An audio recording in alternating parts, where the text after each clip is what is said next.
Vamos trabalhar agora o objeto do pagamento.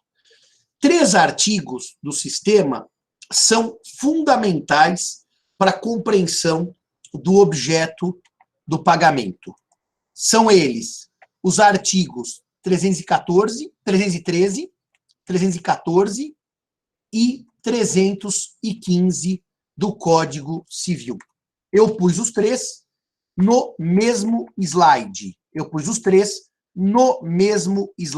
Artigos 313, 314 e 315 do Código Civil. Esses artigos trazem os princípios que norteiam o pagamento. A entrega da quitação é um ato humano. Ela não é nem ato fato, nem nada. A entrega da quitação. Agora, a quitação é um negócio jurídico unilateral. A quitação é um negócio jurídico unilateral. Portanto, se o credor entregar a quitação ao seu filho menor, com 10 anos, o menor pode, sim, receber o pagamento, porque o credor entregou a ele a quitação, tá certo? A quitação pode ser, então, simplesmente entregue pelo filho menor do credor. Então, eu dizia que esses 3 artigos que estão na tela de vocês, eles trazem as regras, os princípios do pagamento. Vamos decompor cada uma das regras dos 3 dispositivos. O primeiro artigo, eu já citei tantas vezes no curso dessas nossas aulas, que os senhores estão cansados de saber. Vito, creditore. Marcelo, faz a leitura do 313 para mim, por favor.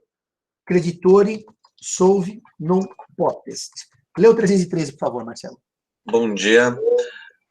O credor não é obrigado a receber prestação diversa da que lhe é devida, ainda que mais valiosa.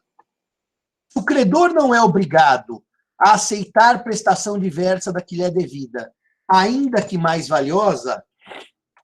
Eu acho que esse álibi só tem um L, não tem 2. Depois o Henrique vai checar se tem 2 L's ou um só. Uma coisa pela outra, o credor não é obrigado a aceitar.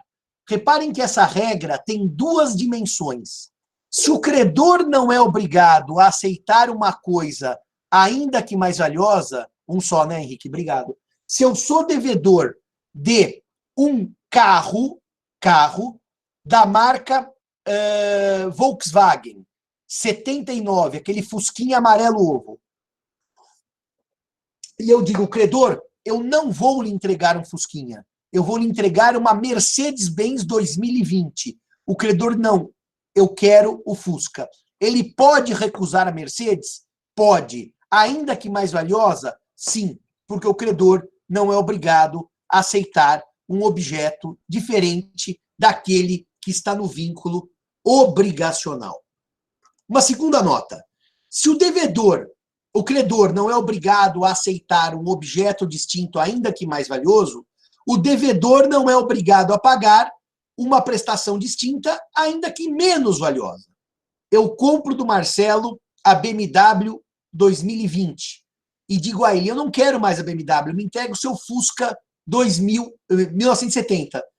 Ele não é obrigado a entregar Fusca se ele vendeu BMW. Portanto, o objeto devido no vínculo é o único que pode ser exigido pelo credor e é o único que pode ser cumprido pelo devedor. Eu não posso exigir objeto distinto do vínculo como credor e nem pagar objeto distinto do vínculo como devedor. Aí vocês vão ver a pergunta que eu vou lhes fazer. Mas o credor pode aceitar prestação diversa, de qualquer natureza, mais ou menos valiosa. Se o credor do Fusca aceita a BMW 2020, pagamento não é. É uma das modalidades de pagamento indireto. de extinção indireta da obrigação. Eu já disse isso em várias aulas nossas. Como é que chama essa figura que extingue a obrigação com pagamento diferente daquele contratado? Dação em pagamento. Os senhores estão cobertos de razão. É dação em pagamento. Agora, reparem, o 313, ele estava no Código de 16, que, aliás, eu estou estudando para atualizar a obra do professor Zeno Veloso, relendo o Código de 16. Nossa, eu tive uma saudade essa semana, a pandemia me deixou absolutamente saudoso do Código 16. O Código de 16, quando tratava dessa regra, o Código o fazia... Cadê o meu Código de 16? O Código o fazia topologicamente num lugar interessante. Quero mostrar isso para vocês, aproveitando a pandemia, que a gente tem tudo aqui no escritório à mão.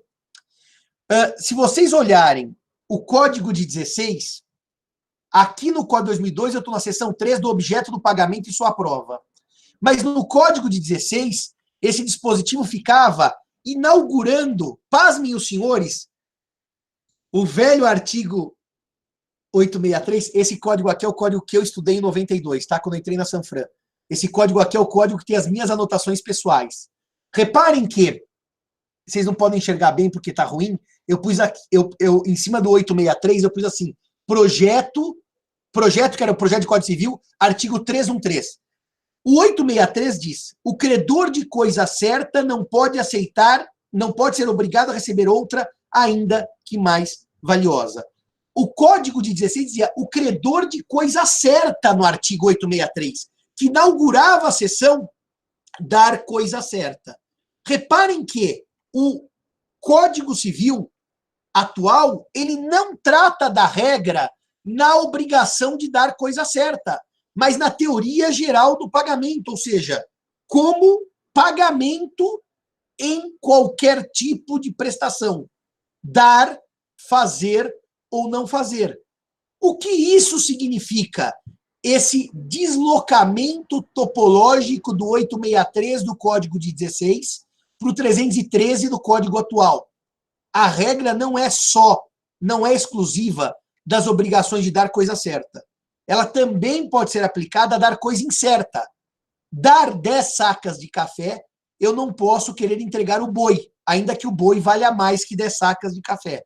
Se eu tenho que fazer um laguinho para carpas, para peixes ornamentais, eu não posso obrigar o credor a receber uma piscina. Portanto, meus amigos, o 313 está melhor localizado do que estava o falecido, o finado 863. Porque a regra do 313 é uma regra geral de pagamento. É uma regra que se aplica às obrigações de dar, de fazer e de não fazer. Compreenderam isso?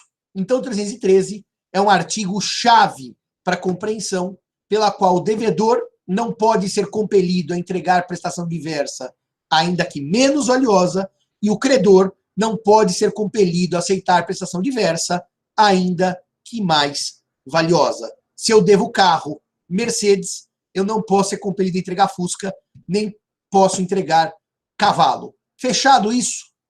Fechado isso? Ok? Posso prosseguir pro 314? Alguma dúvida até aqui? Os senhores estão em silêncio. O silêncio pressupõe que os senhores entenderam o que eu falei até aqui.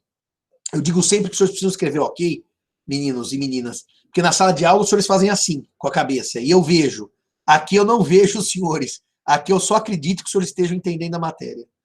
Aliás, hoje, para quem quiser, às 18h30, eu vou trabalhar, às 18 horas, desculpem, eu vou fazer uma live com a professora Paula Vaz Freire de Lisboa e o professor Floriano aqui de São Paulo, os dois diretores das faculdades, para a gente conversar uma horinha sobre ensino à distância nesses tempos de pandemia e a tecnologia do EAD, tá bom? Hoje, 18 horas, lá no Instagram. Vamos para o segundo dispositivo que trata dos princípios do pagamento. O segundo dispositivo é o artigo 314. 4 do Código Civil, que traz o princípio da identidade física da prestação. Identidade física da prestação. Vocês viram que a digitação do professor Simão beira o precário, né? Erra a letra, troca a letra, mas ainda assim estamos sobrevivendo nesse mundo virtual com alguma galhardia. O princípio da identidade física da prestação, do artigo 314 do Código Civil, vai dizer que, ainda que a obrigação tenha por objeto prestação divisível, não pode ser o credor obrigado a receber, nem o devedor a pagar, por partes, se assim não se convencionou. Eu queria procurar no Código Antigo onde é que estava essa regra do artigo 314. Deixa eu ver se estava aqui, do objeto do pagamento e sua prova. A regra não estava aqui. Depois eu preciso procurar onde é que estava o 314. Pelo princípio da identidade física da prestação, nós temos a seguinte ideia. Se eu devo R$1.000, ainda que dinheiro seja divisível, eu pago em prestação única e não de maneira fracionada, se não houver autorização do contrato, acordo, ou se não houver autorização da própria lei. Então, se eu devo a Bruna 10 cabeças de boi, eu entrego as 10 conjuntamente, de uma única vez. Eu não fraciono o pagamento, porque, pelo princípio da identidade física, mesmo sendo a prestação fisicamente divisível, ela deve ser cumprida por inteiro. É por isso, senhores, que se os senhores estiverem lendo um contrato em que Simão deve a Bruna R$2.000, vocês não podem ter dúvida que os R$2.000 são pagos em uma única prestação, mesmo sendo divisível. Mas, Simão, se eu quiser parcelar, os portugueses falam fasear, pagar por fases, como é que eu faço? Eu tenho que, no contrato, ter a regra que eu posso parcelar, que eu posso fasear, que eu posso dividir. Se não houver essa regra, eu pago de uma única vez. Henrique, levanta do CPC o artigo 916 e põe o texto aí, porque esse princípio tem uma exceção que está no artigo. Vocês não vão conseguir ler, porque eu não consegui aumentá-lo aqui na minha tela. Eu tenho aquele velho problema que o Marcelo já disse que eu conseguiria aumentar usando alguma estratégia, que eu também não sei qual é a estratégia, mas o artigo 745A, que atualmente é o 916, 745A do CPC revogado, que atualmente é o 916, ele vai dizer no seu caput o seguinte: no prazo para embargos, reconhecendo o crédito do exequente e comprovando o depósito de 30% do valor da execução, acrescido de custas e de honorários de advogado, o executado pode... Você disse que é só clicar em cima, né, Marcelo? Eu clico em cima, não acontece nada. Você, um dia, precisa me dar uma aula sobre isso. O executado poderá requerer que lhe seja permitido pagar o restante em até 6 parcelas mensais, acrescidas de correção monetária e de juros. Em outras palavras, é mais fácil só clicar naquele mais ali em cima. Mas eu não acho mais nenhum, Marcelo. Eu acho um fechar aqui. Eu acho um X. Eu não achei um mais. Você tem razão, Marcelo. Olha o professor Simão aprendendo aqui. Tem um mais mesmo. Que coisa fantástica. Que coisa fantástica. Como eu sou limitado em termos de tecnologia e assumindo isso em aula gravada. O artigo 916, portanto, é a pandemia. Ele permite, era o 745A do CPC revogado, esse é o código que foi elaborado pelo grupo de pesquisa do professor José Miguel Garcia Medina. Os senhores e senhoras, deixa eu dizer uma coisa para os senhores e senhoras. Eu disse sempre, eu tenho uma regra que a gente, deixa eu dizer uma coisa para vocês, idosos se confundem com tecnologia, eu tenho 46 anos e já sou idoso.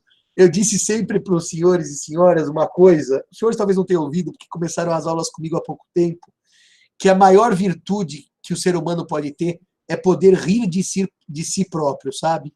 Uma vez eu estava dando uma palestra na AASP e eu estava falando de servidão de poço. Poço quer dizer poder retirar a água no poço alheio. E eu preparei os slides, e escrevi poço, eu, com SS, e não com C cedilha. Então ficou servidão de poço, e não de poço. E saiu no slide para um público de 300 pessoas, presenciais e telepresenciais. E, normalmente, os professores dizem assim, não, isso é culpa do estagiário, eu não fiz a revisão. Não, Bruno, naquele tempo eu fazia tudo sozinho. Hoje você me ajuda, hoje eu faço muitas vezes os textos em PDF, em Word, e a Bruna vai e transforma em PDF. E às vezes as orientações a própria Bruna faz em PDF. Naquele tempo eu fazia sozinho. Sabe que ano foi isso, Bruna? 2006. Janeiro de 2006. E daí eu li lá servidão de poço, ao invés de poço, e eu olhei para todo mundo e disse assim, é duro ser analfabeto, né? A gente acaba errando coisas que são óbvias que eu sei que poço não é poço. E fiz uma piada comigo mesmo. Isso ficou agradável e todo mundo deu risada, porque a gente erra em português, mas, de qualquer maneira, rir da gente mesmo é uma grande medida para a gente levar uma vida mais leve. Aqui, portanto, meus amigos, o artigo 916 permite uma exceção ao princípio da identidade física da prestação, desde que o executado reconheça o crédito do exequente, e deposite 30% do valor. Depositando 30% do valor, ele pode pedir ao juiz um parcelamento em até 6 prestações. O juiz definindo esse parcelamento, as parcelas serão acrescidas de correção monetária e de juros de 1% ao mês. Mas, Simão, o 916 do CPC, ele não quebra o princípio da identidade física da prestação? Quebra. Ele permite o fracionamento onde não seria possível fracionar? Sim. E isso é bom? Isso é bom. E por que isso é bom? Porque o sistema jurídico percebeu que facilita, Giovana, o adimplemento, que é melhor que exista uma regra que suaviza o artigo 314, mas permite maior número de devedores pagando. E ele não trava o judiciário devedor com embargos para criar um novo incidente processual e um novo debate processual. Portanto, 314 é tão bom, o 916, que era o antigo 745A, é tão bom, que permite cumprir a função do adimplemento, que o adimplemento atrai, polariza. Então, esse artigo 916 do CPC, ele vai ao encontro da teoria do professor Clóvis do Couto Silva. É melhor facilitar a vida ao devedor, que pagará as prestações, as 6, acrescidas de correção monetária e de juros, de 1% ao mês, do que simplesmente travar o pagamento do 314 e o pagamento não se realizar. Fechado isso, entendemos o artigo 314 do Código Civil, lido conjuntamente com a exceção, que é o artigo 916 do Código de Processo Civil. Tudo claro até aqui? Alguma dúvida até aqui? Ou posso prosseguir, senhores e senhoras? Tudo certo?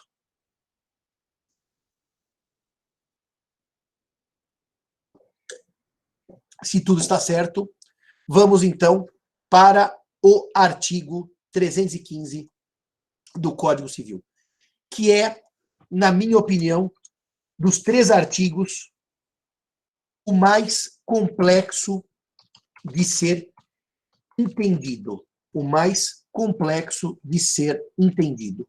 O artigo 315 traz o chamado princípio do nominalismo. Princípio do nominalismo. Esse artigo 315, ele é típico para um momento, para um país que tem uma história inflacionária, uma história em que há sucessivas desvalorizações da moeda em razão da inflação. Ponham aí, por favor, só por curiosidade, o ano que os senhores e as senhoras nasceram, para eu lhes dizer uma coisa. As pessoas que nasceram 2001, 99, as pessoas 2000, é claro, vocês são crianças. 94, a Giovana é mais velha. Giovana, no ano que você nasceu, 94, foi um ano em que houve a decisão política. A Nicole faz aniversário hoje. Nicole, um beijão do professor Simão e que você comemore essa data virtualmente com seus amigos e com a família que esteja próxima de você, se estiver. A Melina é de 87. A Gabriela também é de 87, a Aline é de 91, aí já temos os mais decanos da turma. Mas mesmo os de 87, talvez não se recordem, porque tinham 7 anos, em 94, quando o presidente Itamar Franco, então, por meio do seu ministro da Fazenda, que depois chegou a ser presidente da República, Fernando Henrique Cardoso, criou o Plano Real, que deu aquele choque na inflação no Brasil. Eles não lembram do Penta, claro, Bruna. Você não lembra do Tetra. E eu lembro do Tetra, Bruna. É uma questão... Meu pai lembra do Tri. Então é assim... Aliás, as coisas vão voltando assim no passado. Mas para dizer o que para vocês? Que quando houve esse choque na política econômica por meio do Itamar Franco, presidente da República, mas a política de choque econômico do Plano Real foi dada pelo presidente Fernando Henrique Cardoso, que depois veio a ser presidente da República, nós seguramos uma crise inflacionária que era recorrente há muitos e muitos anos. Eu ainda me lembro, nos anos 80, quando eu era criança, exatamente, Cairala, 70 milhões em ação. 70 milhões em ação, para frente, Brasil, salve a seleção, faltou em ação. Mas para dizer o que para vocês? Que eu ainda me lembro dos planos, das tentativas frustradas de planos econômicos, como foi o plano Collor, o plano Bresser, o plano Funaro, a moeda trocava de nome, era Cruzeiro, depois Cruzado. Eu não sou do tempo dos réis, evidentemente, eu me lembro em 85, quando eu aprendi a fazer conta na escola, já era o Cruzeiro Velho. Então, nós temos uma série de questões monetárias que, para quem não viveu esse tempo, o artigo 315, ele é meio estranho. Por que ele é meio estranho? Porque, reparem o seguinte, todos nós estamos acostumados que se a gente não paga, por favor, faça um parênteses no caderno, um parênteses na cabeça de vocês, que eu vou mudar de assunto para voltar no assunto. Todos nós estamos de acordo que quando a gente não paga, quando a gente atrasa, quando a gente deixa de pagar o aluguel, a prestação paga em atraso, ela é acrescida de mora, a prestação em mora, ela é acrescida de juros e correção monetária, por causa do inadimplemento. Isso é normal na cabeça dos senhores, saberem que se eu atraso o meu aluguel, se eu atraso a prestação da escola, se eu atraso o meu condomínio, eu vou pagar juros e correção monetária. E os senhores sabem isso empiricamente, e estão certos em saber disso, porque essa é a regra do artigo 389 do Código Civil. 389 do Código Civil. O artigo 389 vai dizer, vamos ler juntos agora, não cumprida a obrigação, responde o devedor por perdas e danos e juros e atualização monetária. Até aqui, os senhores têm noção que no inadimplemento, reparem, a incidência de juros e de correção é regra no sistema. Esqueçam isso. Porque o que eu estou trabalhando com vocês não é a situação do inadimplemento. Eu estou trabalhando com vocês o princípio do nominalismo. E no princípio do nominalismo, eu estou num momento em que não há atraso. Ou seja, eu vou pagar, eu vou cumprir a prestação sem atrasar. E se eu vou cumprir a prestação sem atrasar, diz o Código Civil que as dívidas em dinheiro deverão ser pagas no vencimento, pelo valor nominal. O que significa isto, senhores e senhoras? Que se eu emprestei ao Dr. Marcelo Cairala R$2.000 para ele pagar no dia 15 de abril de 2021, daqui, portanto, a um ano, ele me pagará somente R$1.000. Peraí, Simão, ele não paga juros? Não. Ele não paga a inflação, a correção monetária? Não. Porque pelo princípio do nominalismo, no prazo de pagamento, não há incidência de juros nem correção monetária. Simão, peraí. Se eu atraso, os juros de mora são devidos automaticamente. Sim, artigo 389 do Código Civil. A correção monetária é devida automaticamente. Sim, artigo 389 do Código Civil.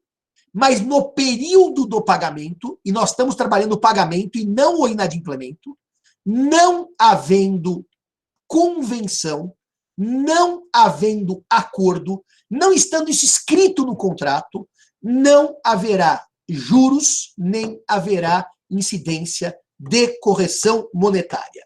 O princípio se chama nominalismo, ou seja, as dívidas em dinheiro são pagas pelo seu valor nominal. Nominal de face, o valor que está escrito, sem qualquer acréscimo ou correção. Duas coisas. Pagos em moeda corrente. É o chamado curso forçado da moeda. Curso forçado da moeda. Ou seja, eu não posso afastar no Brasil o pagamento em reais. Eu não posso afastar no Brasil o pagamento em reais. Há exceções? Há. Mas, é o 318. Mas, afastar o pagamento em real seria abrir mão da própria soberania do Brasil aceitando moeda estrangeira. Então, o pagamento é em dinheiro, moeda corrente e pelo valor nominal. Agora, as dívidas em dinheiro, portanto, não são as chamadas dívidas de valor. Quando eu devo 1.000 ao Marcelo ou à Bruna, porque eu peguei R$1.000 emprestados, eu devo dinheiro. Em uma situação, eu só conheço uma situação, eu não devo dinheiro, eu devo valor. E eu explico como. Se eu devo aos meus filhos R$5.000 por mês de pensão alimentícia, a dívida alimentar é uma dívida de valor. E por que não é uma dívida de dinheiro? Ela é paga em dinheiro, mas ela é uma dívida de valor. Porque os R$5.000 que eu devo aos meus filhos, como pensão alimentícia, tem, Alexander, sobre pagar em euros, eu já vou mostrar quando pode. A gente vê isso daqui a pouco, não é agora, tá? É no 318.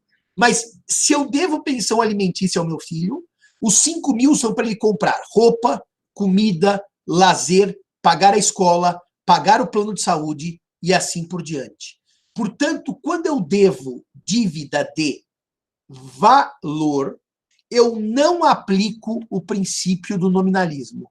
E nas hipóteses de dívida de valor, onde está aqui o Código Civil, eu vou ter a aplicação do artigo que trata dos alimentos e que fala que, na hipótese de dívida de valor, a correção monetária, ou seja, recomposição do valor de compra da moeda que se alterou em razão da inflação, a correção monetária é automática. Ou seja, eu tenho a incidência de correção monetária, ainda que não haja acordo expresso sobre ela. É o artigo 1710 do Código Civil. Diz o artigo 1710 do Código Civil que, vamos lá, agora eu aprendi a usar o Ctrl+, tá uma lindeza. Diz o artigo 1710 do Código Civil que as prestações alimentícias de qualquer natureza serão atualizadas segundo os índices oficiais de inflação regularmente estabelecidos. O que isso quer dizer? Que se a dívida for de dinheiro, não há correção monetária automática. Se a dívida for de valor, a correção monetária é automática. Simão, quando é que eu sei que a dívida é de valor? Esqueçam, quase nunca. As dívidas normalmente são em dinheiro. Se eu pago R$1.000, eu estou pagando dinheiro. Aqui eu precisei dar uma mexida no mouse, que estava acabando aqui, eu estava sem condições de mexer no mouse. Portanto, aí, as dívidas de dinheiro têm correção monetária, não tem correção monetária, as de valor tem. As dívidas de valor, Arthur, são aquelas que eu não devo o dinheiro nominal. Eu devo para aquisição de alguma coisa. Aquisição de alguma coisa significa para que elas comprem, para que elas tenham potencial de compra de alguma coisa. Portanto, quando eu devo para o banco R$1.000, eu devo dinheiro para o banco. Quando eu devo para o meu filho R$1.000 de pensão, eu devo dinheiro para que ele compre comida, para que ele pague a escola, para que ele pague seu seguro-saúde. Eu, sinceramente falando, depois até Marcelo, e Henrique e Bruna, dá uma levantadinha na doutrina, vê se a doutrina traz outros exemplos de dívida de valor que não sejam as pensões alimentícias, tá? Que não sejam as situações em que eu devo alimentos. Porque eu realmente não me lembro, não tenho conhecimento de outras dívidas de valor. Então, vamos fechar o 315 nessa primeira conversa sobre ele. O 315 vai dizer que as dívidas em dinheiro não sofrem correção monetária nem incidência de juros, salvo combinado das partes ou expressa previsão legal. As dívidas de valor, sim, sofrem correção monetária automaticamente, que é a hipótese do artigo 1710, que trata da obrigação alimentar. Mas o 315 diz que podemos ter exceções ao nominalismo. As exceções estão nos artigos subsequentes. Quais são os artigos subsequentes?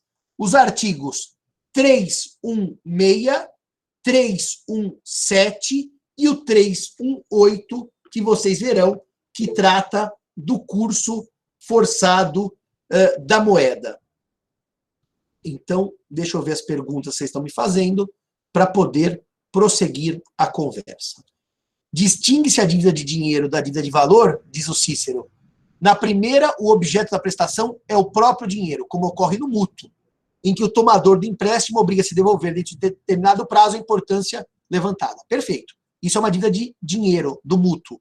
Quando o dinheiro não constitui objeto da prestação, mas representa seu valor, diz que a obrigação é de valor. Diz o Cícero, a obrigação de indenizar, decorrente da prática de um ato ilícito, por exemplo, constitui uma dívida de valor. Tá certo, Cícero, porque se eu estrago o carro do Marcelo, eu não devo R$1.000 para o Marcelo, eu devo R$1.000 para repor o carro no estado anterior. Tem razão. Na obrigação de indenizar, quando eu destruo a casa do Marcelo, porque eu taco fogo na casa do Marcelo, os R$1.000 que eu devo essa quantia de R$1.000 que eu devo é uma quantia para indenizar o Marcelo a repor a casa. Eu não devo R$1.000, eu devo repor uma casa. Tá perfeito. É a distinção do professor Carlos Roberto Gonçalves. Bruna, na restituição decorrente de resolução por impossibilidade inimputável, há correção monetária? Eu vendo a vaca para a Bruna. A Bruna me paga pela vaca. A vaca morre porque caiu um raio. Eu devolvo o dinheiro que a Bruna me pagou mais correção monetária. Por que correção monetária nessa hipótese? Apesar de não haver culpa, como a Bruna ficou com o meu dinheiro, ela teve a posse do meu dinheiro, para devolver as partes ao estado anterior, é necessário que eu aplique a correção monetária. Então, nessa hipótese, Bruna, não é porque o devedor é culpado que há a correção. A correção decorre da ideia de restituição ao estado anterior. Então, se a Bruna me pagou pela vaca R$1.000, a vaca morreu por um raio, eu devolvo o dinheiro da vaca mais correção. Isso não é indenização, Bruna. Isso é restituição ao estado anterior que evita enriquecimento sem causa. Alguma outra dúvida, senhores e senhoras? Posso prosseguir com as exceções ao nominalismo? Se os senhores não tiverem dúvidas, eu quero prosseguir agora com os artigos 316, 317 e 318. O artigo 316, ele trata da possibilidade de o contrato estabelecer a chamada cláusula de escala móvel. Cláusula de escala móvel. O que é a cláusula de escala móvel? A cláusula de escala móvel é aquela em que as partes avançam por contrato aumento das prestações. As partes podem fazer isso? Claro que podem. Imaginemos que eu tenho uma situação em que eu quero combinar que o aluguel no primeiro mês é de R$1.000, no segundo é de 2.000, e vai ficar de 2.000 pelo resto do contrato. Ué, Vitor, por que eu te ignorei, meu querido? O que você perguntou que eu não te respondi?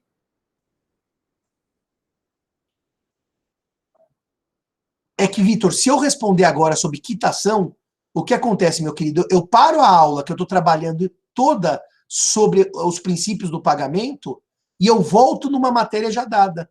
Não é melhor você me fazer essa pergunta ao final da aula, para eu não interromper toda a conversa que nós estamos fazendo aqui? Eu só explico o seguinte, existe um problema, e não é que você foi ignorado, não. Eu não tinha lido sua pergunta, de didática, tá certo? Se eu voltar em quitação, eu já estou trabalhando a chamada cláusula de escala móvel.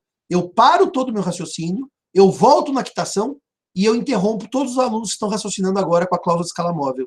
Então, é por isso que a gente, normalmente, na aula presencial, diz assim, ó, essa dúvida eu tiro ao final da aula. Bem, vamos voltar aqui, então. Vamos voltar aqui.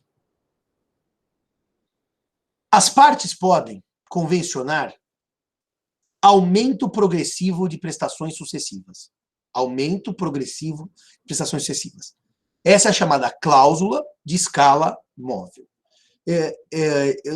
Não sei se o Marcelo ou a Bruna já viram esse contrato, ou o Henrique, quando na locação, por exemplo, eu quero estabelecer um aumento contratual após o segundo ano de contrato, e eu ponho no primeiro ano o locatário paga 1.000, mas a partir do segundo ele paga 2.000. Por que eu faço isso? Porque eu quero que ele me pague menos no início, para que ele tenha mais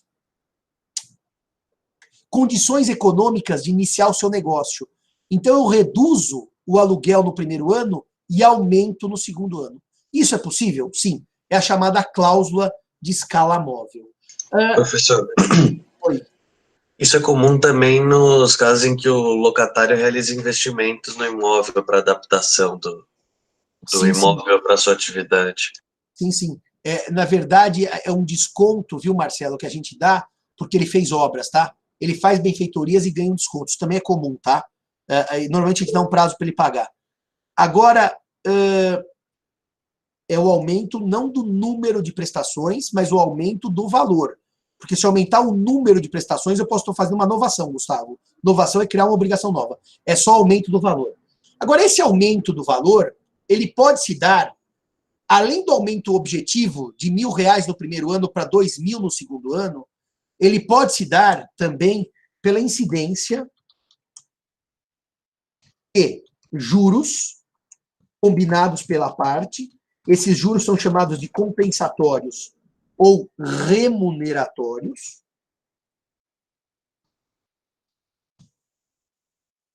e de correção monetária. Eu posso combinar, eu posso prever no contrato que no período do pagamento, ou seja, eu afasto o nominalismo e digo, haverá a incidência de juros de 1% ao mês.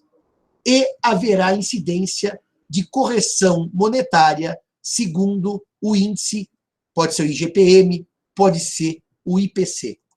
Qual é a diferença entre juros e correção monetária? Eu quero começar com os juros. Aliás, com a correção monetária.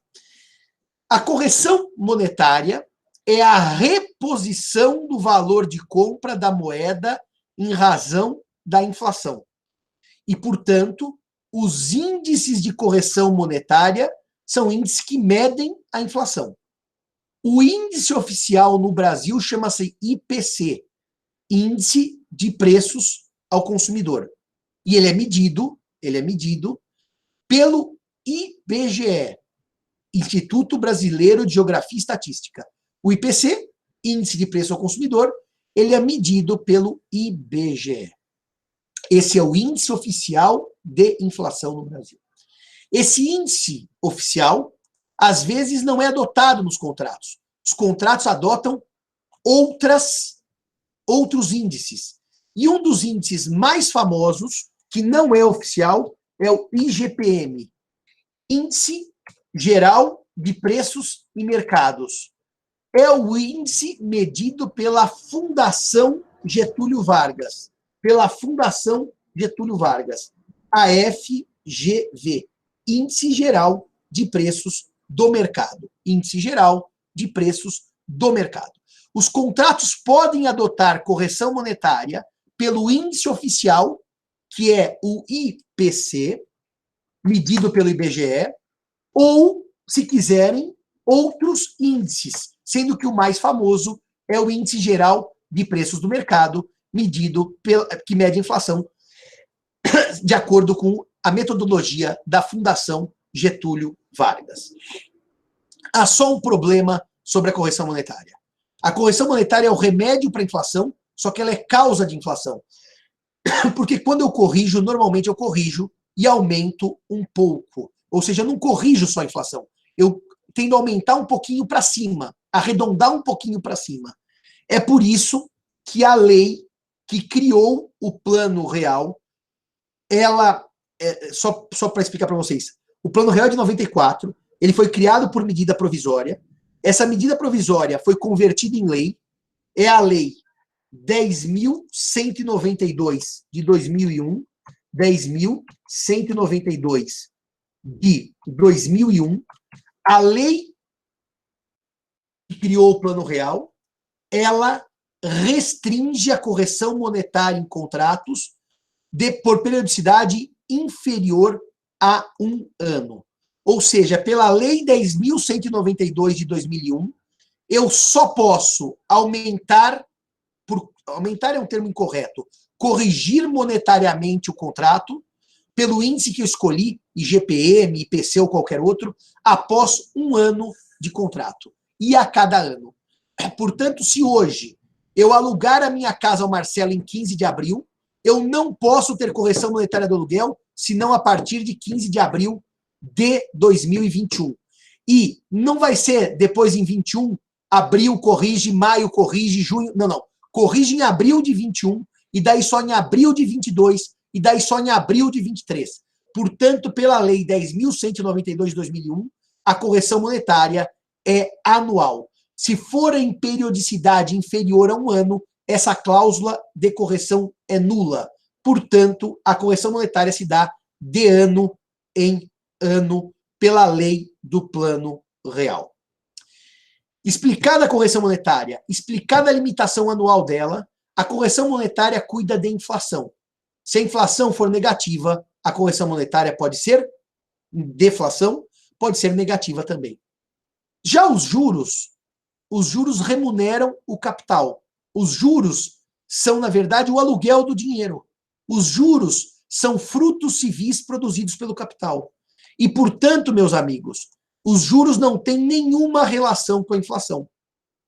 Inflação ou deflação, se eu combinar com o Marcelo, que eu emprestei dinheiro ao Marcelo, e que o Marcelo me paga juros compensatórios ou remuneratórios todo mês, os juros não têm nenhuma relação com a inflação. Portanto, não estão incluídos na limitação do artigo 1º da Lei 10.192 de 2001. Os juros são pagos, meus amigos, para remunerar o fato do meu dinheiro estar com o Marcelo. Então, eu posso ter, sim, no período do pagamento, juros. Mas espera aí, Simão, ele não atrasou. Sim, ele não atrasou. Mas esses juros não são juros de mora. Eles são juros remuneratórios ou compensatórios, que podem estar previstos no contrato. Fechado isso, meus amigos? Fechado isso, vocês entenderam que, se não houver avença contratual, não há correção monetária automática e não há juros compensatórios? Só haverá juros e correção se houver acordo contratual? Tudo bem até aqui? Deem ok para mim para eu responder a pergunta do Vitor. Tudo bem até aqui? Se não houver juros, no combinado, o valor nominal de 1.000 é 1.000 daqui a 1 ano, é 1.000 daqui a 2 anos, é 1.000 daqui a 3 anos. Eu não estou trabalhando o atraso ou inadimplemento. Eu estou trabalhando o período de adimplemento.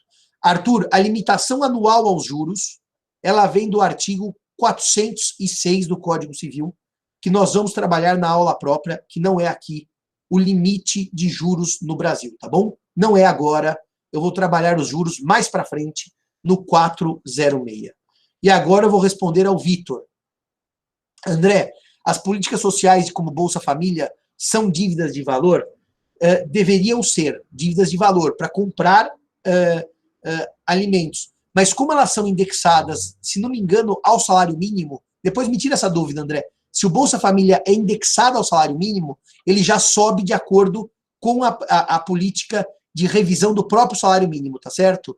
Então, na verdade, a regra de correção é outra. É o aumento que o governo dá ao salário mínimo. Se não me engano, a Bolsa Família ela é paga em salários mínimos, tá certo, André? O Vitor pergunta, se a entrega da quitação é uma ação humana com efeitos jurídicos, ela não é necessariamente um ato-fato jurídico, um ato jurídico stricto sensu, ou um negócio jurídico? É que me parece que a entrega da quitação não tem efeito algum. O que tem efeito é a própria quitação. Eu dou um exemplo ao Vitor.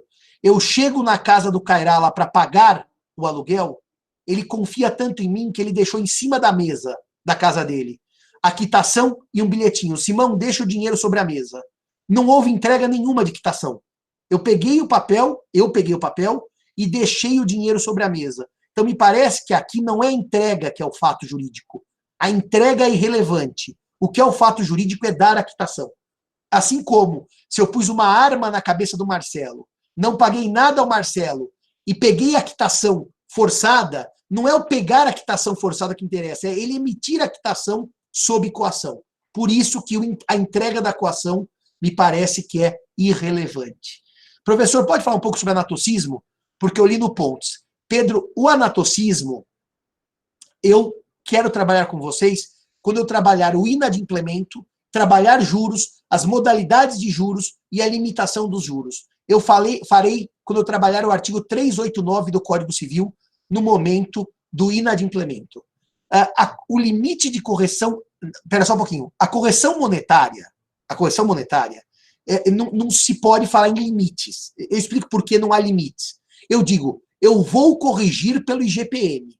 Se eu vou corrigir pelo IGPM, e o IGPM der 1% ao mês, eu, em tese, corrigiria por 1% ao mês. 4% ao mês, 4% ao mês. É que a lei de 2001 exige que a correção monetária seja colocada de ano em ano. Mas não há limite de correção monetária, porque os índices medem correção monetária. Então eu vou seguir o que o índice pré-determinar. Se o IGPM falar que a inflação entre janeiro e dezembro de 2020 é de 4%, eu posso corrigir em janeiro de 21, 4%. Se o IGPM falar que é de 6%, eu vou corrigir em 6%. Então, a inflação...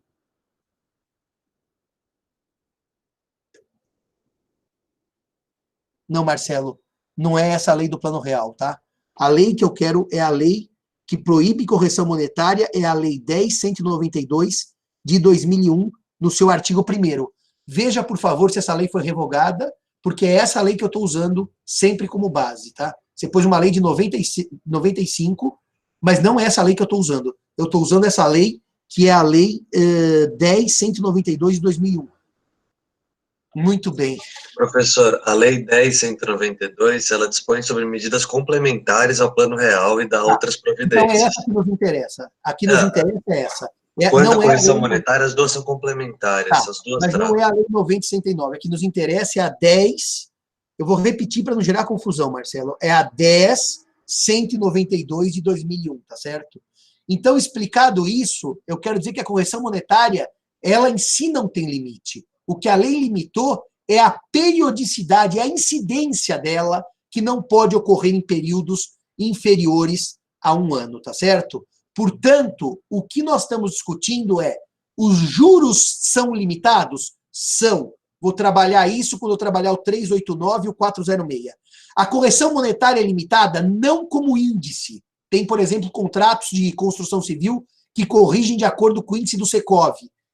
Mas a correção monetária pode ter a periodicidade restringida, como faz a Lei 10.192 de 2001, nos seus artigos 1º e 2º, que complementam o artigo 28 da Lei 90.69 de 95, que trata no seu artigo 28, parágrafo 1º, a Lei 90.69 de 95, que é nula de pleno direito e não surtirá nenhum efeito a cláusula de correção monetária cuja periodicidade seja inferior a 1 ano. A ideia aqui é que a inflação se retroalimenta pela correção monetária.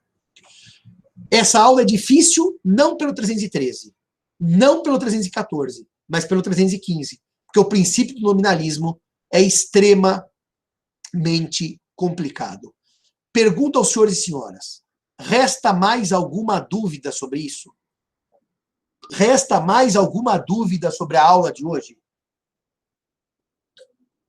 Resta mais alguma dúvida sobre o que eu trabalhei até esse momento?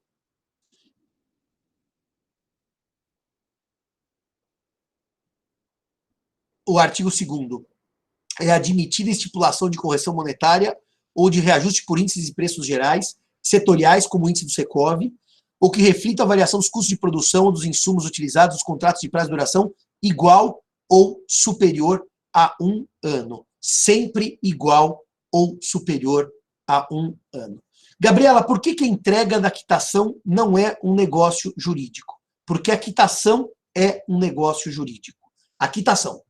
O ato de entrega, o ato de pegar a quitação, o ato de receber a quitação com uma arma na cabeça, porque eu dou a quitação com a arma na cabeça, é irrelevante. É irrelevante. O que prevalece é a quitação como instrumento jurídico, como negócio jurídico, e não a entrega em si. Não interessa como eu obtive a quitação, interessa como a quitação foi dada. Se a quitação foi dada com arma na cabeça, ela é inválida. Se a quitação foi dada por quem não era credor, ela é inexistente. Não interessa pegar a quitação, não interessa receber a quitação, não interessa tomar a quitação à força. O que interessa é saber se a quitação vale ou não vale. Cláusula de avença de contrato, eu não trabalhei cláusula de avença, eu disse assim, a cláusula de escala móvel, Beatriz, pode avençar que as parcelas tenham valores diferentes no futuro, ou pode avençar a existência de correção monetária, ou pode avençar os juros compensatórios ou remuneratórios. Os seminários amanhã funcionam da seguinte maneira. O Marcelo deve ter posto isso no Google, né? Marcelo, você pôs isso no Moodle? Aquilo que eu te pedi? Professor, eu vou checar certinho o que foi para o Moodle. Tá. O que eu falei para o Marcelo pôr no Moodle é que os seminários amanhã ocorrem em 2 etapas. 7h25, os seminários da turma, 11 e 12, e 9 da 13 e 14. Portanto, a aula de amanhã, evidentemente, os seminários não serão gravados. Os seminários serão ao vivo. E as turmas terão nos seus horários de aula. Os alunos da 13 e da 14, se a aula da 13 e da 14 é às 9h20, às 9h15, terão o seminário sempre no mesmo link, Giovana. Isso não muda mais. Eu descobri que eu posso usar um link para tudo. Então, os seminários são no horário de aula, da turma das 7h25 às 7h25, da turma das 9h15 às 9h15. Amanhã teremos, portanto, uma conversa dupla entre nós e com o auxílio dos nossos monitores. Com o auxílio dos nossos monitores. Pergunto aos senhores e senhoras